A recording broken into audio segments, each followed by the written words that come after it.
పహల్గావ్‌లో terrorist attack. అసలు ఇది మరీ హిందువా? కాదా? అని చెప్పి ప్యాంట్ తీసి మరీ చూసి పాయింట్ బ్లాంక్‌లో కాల్చేశారంట. అయితే హిందువుగా పుడితే ఏమన్నా తప్పా ఏంటి? అసలు ఆళ్ళు మరీ దారుణంగా ప్రవర్తించడం అయితే మనం రీసెంట్ టైంలో ఇంత దారుణాన్ని ఎక్కడా చూడలేదు. కొంతమందయితే కర్ణాటక నుంచి కొంచెం సీనియర్ సిటిజన్సే. అంటే కొంచెం పెద్దవాళ్ళు. వాళ్ళెళ్లారు బోట్ రైడింగ్. ఆళ్ళు వీడియో కూడా లాస్ట్ వీడియో ఏదో అప్‌లోడ్ చేశారు. అయితే వాళ్ళని కూడా భర్తను కాల్చేశారంట. భార్య నన్ను కూడా చంపేయి అని అడిగితే, ఇదెళ్ళి మోడీకి చెప్పండి మీరు అని చెప్పారంట. అయితే మనం ఇక్కడ చూసుకున్నట్టయితే ఇంకొక కొత్తగా పెళ్ళైన జంట జనవరిలోనో, ఫిబ్రవరిలోనో ఆళ్ళకి పెళ్ళయింది.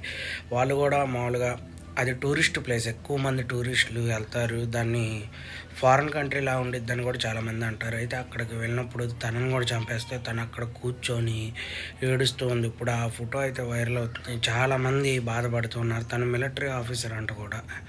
అయితే తను కూడా అలా కాల్చి చంపేస్తే తను అక్కడ పనుకొని ఉన్నాడు. తనేమో కూర్చొని ఏడుస్తూ ఉంది. ఆ ఫోటో కూడా చాలా వైరల్ అనేది అవుతుంది. ఇలా 1 కాదు, 2 కాదు, మొత్తం 27 మందిని. అది కూడా మీరు హిందువా అంటే పేరు అడిగి ప్యాంట్ తీసి చూసి చంపడం అనేది చాలా క్రూరంగా అనిపించిందనే చెప్పుకోవచ్చు. ఇది 2019లో ఒకసారి జరిగింది.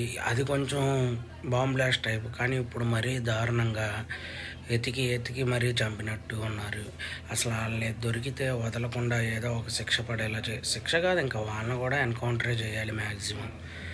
కానీ ఇప్పుడు చనిపోయిన 27 మంది హిందువులే. అంటే ఇది ఏదో చెప్పాలని కాదు, అక్కడ జరుగుతుంది మాత్రం ఇదే. మొత్తం 27 మందిని కావాలని చంపారు. అక్కడ ఉన్న వాళ్ళే ఇదంతా చెప్తున్నారు కదా, ఎవరు మీరేంటి అని అడిగి మరీ చంపారు అని చెప్పి.